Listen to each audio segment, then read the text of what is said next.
So we're going to be taking a look at the 1000-Year Blood War Retsu.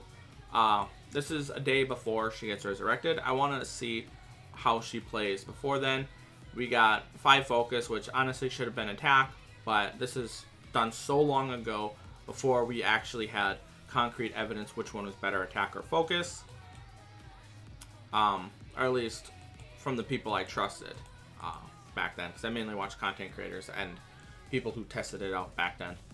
And I don't think they had any one at that time. I think there might have been a leaning towards one, but it wasn't definitive. And this right here is my stats. It's basically DR and normal attack damage and 30 attack on every single one of the other ones. And let's test this out. And something funny happened. I got bamboozled. Let's auto it. Oh, I actually had to go play test something because certain enemies on here have an attack that looks like it will freeze you. Like those attacks. I always think those attacks would freeze you because of the color of them, but they actually don't have a status element affiliated with those on the point event, at least for this area here. So I thought somehow Retsu, because I have Yamamoto in the background, was immune to freeze.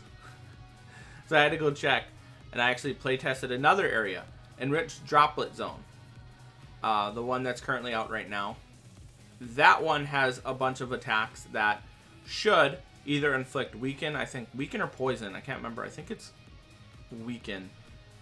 And then you had another one that should inflict freeze, and I think one that should inflict confusion, if I remember correctly. And I play tested the Enriched Droplet Zone, like not with autoing, but actually manually letting them hit my character, and was not getting afflicted with the status ailment. And then I finally went to the raids because I know they had status affliction for sure. I went to the Toshiro raid, the 5-star raid for tech, and first enemy that had freeze froze the character. So I'm like, either those attacks they disabled for the PE and Enriched Droplet Zone, or it's bugged. I don't care which one it is personally. I just had to test that out because that would have seemed a little too good for the game. Because let's put it this way: if all you had to do was have a shared complete status immune character right here, and then have this character be immune to the actual, like, all status elements, that would have been too insane. That basically would get rid of the not necessarily the necessity, but the benefits of just the regular complete status immune characters, because you could play with better characters. You could say, okay, you know what, not 1000-Year Blood War Yuryu. Well, yeah, 1000-Year Blood War Yuryu. You know what, he's really good, but he gets inflicted with status elements. So bring Oroka with you in the back row, and he, won't have to worry about the status ailments. Now, obviously, you can still get an immunity to it, but you're going to have to do a lot of switching around. She is pretty good. She's safe, if you clearly seen. She's a little bit slow because I didn't equip her with anything that sped her up. But she's definitely pretty safe at farming. Still, if she gets guard break, obviously not from the resurrection, but from the new bonus abilities, I honestly think she could be a pretty good autoer, in my opinion. Obviously not the best or top tier, but I still think she could be usable. She'd be good enough.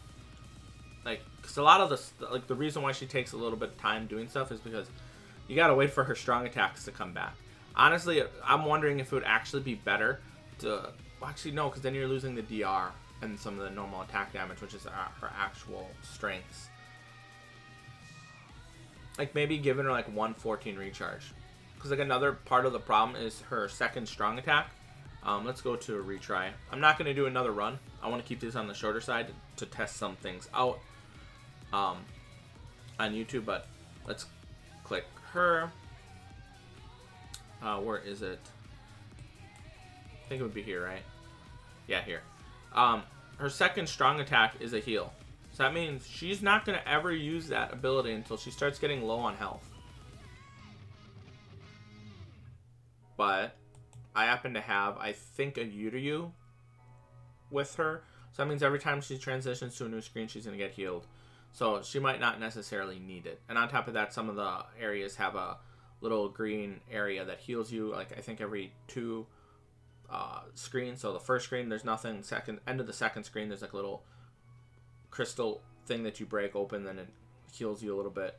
And then at the end of the 4th screen, right before the boss, there's another one that heals you. So she never really gets low enough to heal or need healing. I mean, maybe occasionally, but for the most part, probably not.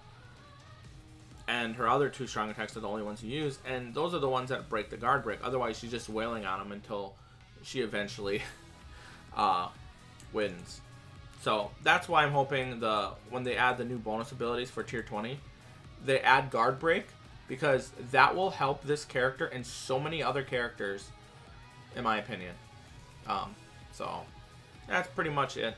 Thanks for watching. Have a nice day. If you like these shorter videos, let me know in the comment section below. Have a nice day. I'll see you guys next time. Peace.